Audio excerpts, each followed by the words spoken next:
ओम साईं राम। आज का साईं वचन बाबा कह रहे हैं, मेरे बच्चे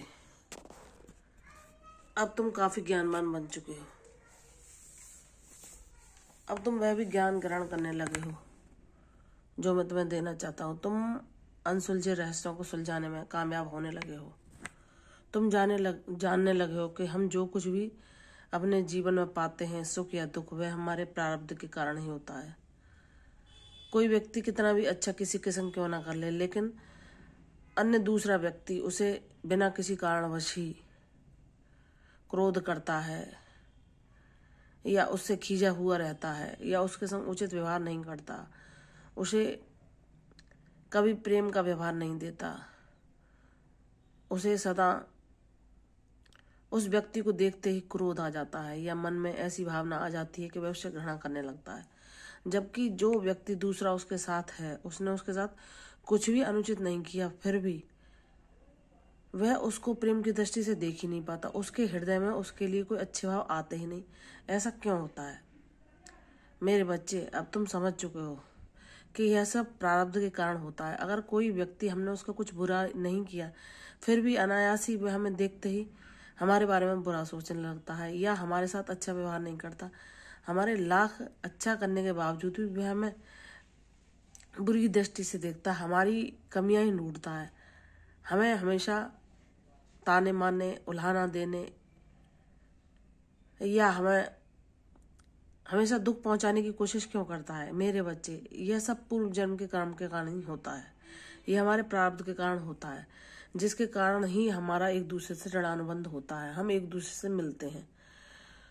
तुम जानते हो कि वहीं दूसरा व्यक्ति जो उसे कोई भी सुख नहीं पहुंचा रहा, उसके संग अच्छा व्यवहार भी नहीं कर रहा, लेकिन उसके साथ जो उसका साथी है वह सब कमियों के बावजूद भी फिर भी उससे प्रेम कर रहा है, उसकी सब भूलों को माफ कर रहा है। ऐसा क्यों है? ऐसा इसलिए ही है मेरे बच्चे, क्योंकि प्रारब्ध में जो व्यक्ति अब क्रोध कर रहा है वह उसके साथ अच्छा कर क्या है, इसके लिए उसके मन में उसके बुरे भाव आते ही नहीं है। वह अपने साथी के प्रति वह कितना भी उसके संग बुरा क्यों ना कर ले, लेकिन वह उसको प्रेम ही देता है। यह सब उसने जो पिछला किया हुआ पुण्य है वह उसके द्वारा अर्जित किया होता है, जिससे वह सुख और दुखों को भोगता है। तो मेरे बच्चे, जब तुम इतने ज्ञानवान बन चुके हो कि तुमने सब कुछ प्रयत्न किए, लेकिन लोगों ने अगर तुम्हें नहीं सराहा या तुम्हें अच्छा व्यवहार नहीं दिया या तुम्हें हमेशा तुम्हारे प्रयासों को उसने अपने सिरे से नकारा, कभी तुम्हारे महत्व को नहीं जाना, तो यह सिर्फ प्रारब्ध था।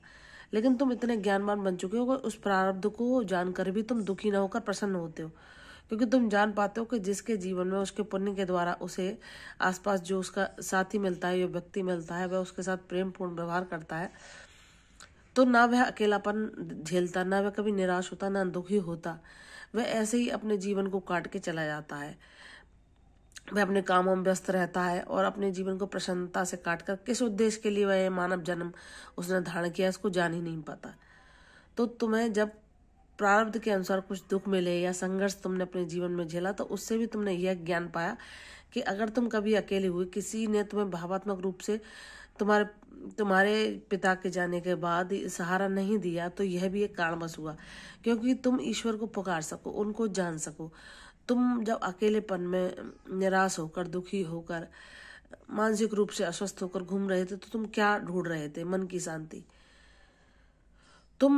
जब मुझे तुमने पुकारा, तब तुम जान पाए कि तुम क्या ढूंढ रहे थे और तुमने क्या पाया। तब तुमने उस बुरे समय को भी धन्यवाद दिया कि वह जीवन में मेरे दुख ना आते तो ना कभी मैं ईश्वर को इस करुण भाव से पुकारता, ना उनका मनन करता, ना उनको खोजता, ना उनको जान पाता।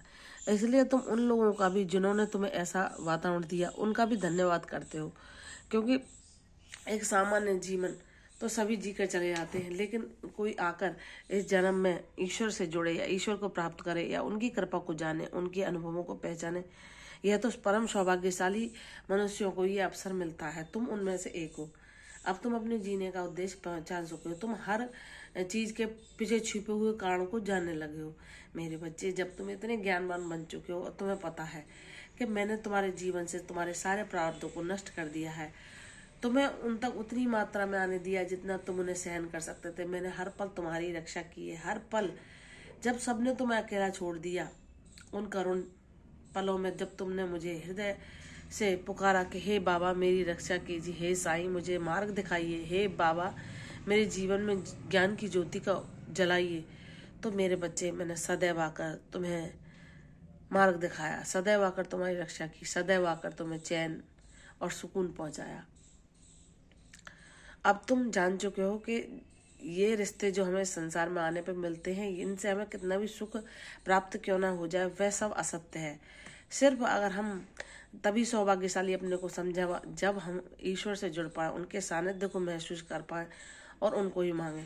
क्योंकि अगर तुम्हें कोई कितना भी प्रेम करने वाला व्यक्ति है, अगर तुम दुखी या परेशान होते हो तो वह अपनी क्षमता तक ही तुम्हारी मदद कर सकता है, उससे आगे नहीं। क्योंकि सारी क्षमताएं सिर्फ मानव जीवन में सांसारिकता तक ही सीमित है। सिर्फ ईश्वर की सीमाएं ही असीमित है, अपरंपार है। वह तुम्हें वहां मदद पहुंचा सकते हैं जहां कोई आदमी,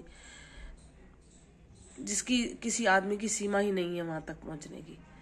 तो तुम जान चुके हो कि सच्चा रिश्ता क्या है, तुम बहुत ज्ञानवान बन चुके हो। तो जब तुम ईश्वर को जान चुके हो, तुम यह भी समझ चुके हो कि ईश्वर इस जीवन का सत्य क्या है, तो तुम मेरे अलावा किसी से प्रेम नहीं करोगे और तुम दुखी भी नहीं रहोगे कि मेरे जीवन में संघर्ष क्यों आए, दुख क्यों आए, क्योंकि तुम अब उनका कारण जान चुके हो। तुम प्रसन्न होकर खुद को गर्वित महसूस करोगे और कहोगे कि बाबा करोड़ों बार धन्यवाद, जो आपने मुझे अपने से जोड़ने के लिए, मेरे जीवन को एक परम सौभाग्यशाली रूप देने के लिए, मुझे अपना दास बनाने के लिए, मुझे इस जीवन का अर्थ समझाने के लिए, मुझे ज्ञान देने के लिए करोड़ों बार धन्यवाद मेरे साईं। आपका और मेरा साथ बना रहे, क्योंकि मैं आपके प्यार को जानने लगा हूँ, आपकी कृपा को समझने लगा हूँ, आपके अनुभवों को पहचानने लगा हूँ। मैं इस काबिल बन सका, इसके लिए करोड़ों बार आभार मेरे बाबा। आपने मुझे अपने कार्य के माध्यम के लिए चुना, तो मेरा जीवन और जन्म लेना सफल हो गया। 100 बार धन्यवाद मेरे साईं। मेरा और आपका साथ ऐसे ही बना रहे, चाहे यह शरीर रहे ना रहे, चाहे करोड़ों जन्म क्यों ना हो जाए, लेकिन आपका साथ मुझे सदैव मिले, इतनी कृपा करना गुरु भगवान। आप कितने भी रूप बदल लें, लेकिन मुझे आपका शाश्वत साथ सदैव ऐसे ही रहे। मेरा आपके चरणों के अलावा किसी से प्रेम ना हो, ऐसी मुझे अटल भक्ति प्रदान करना और मेरा जीवन सफल बनाना। जब बाबा से बच्चा इस प्रकार उनकी अटूट भक्ति और कृपा मांगता है, तो बाबा भी उस पर अपने आशीर्वादों की ऐसी बौछार करते हैं कि उसका जन्म लेना सफल हो जाता है और वह बाबा के प्रति कृतार्थ हो जाता है, उनका सदैव के लिए ऋणी हो जाता है और उनके साथ के अलावा कुछ नहीं मांगता। तो मेरे बच्चे, अब तुम वैसे बन चुके हो जैसा मैं तुम्हें चाहता था। तुमने सब पहेलियों को हल करना सीख लिया है। तुम दूसरों के जीवन की उलझनों को भी सुलझाओगे मेरे बच्चे। मेरी कृपा सदैव तुम पर बरस रही है और बरसती रहेगी। तुम्हारा कल्याण हो, यशस्वी भाव। कल फिर आऊंगी साईं वचन के साथ, तब तक के लिए ओम साईं राम।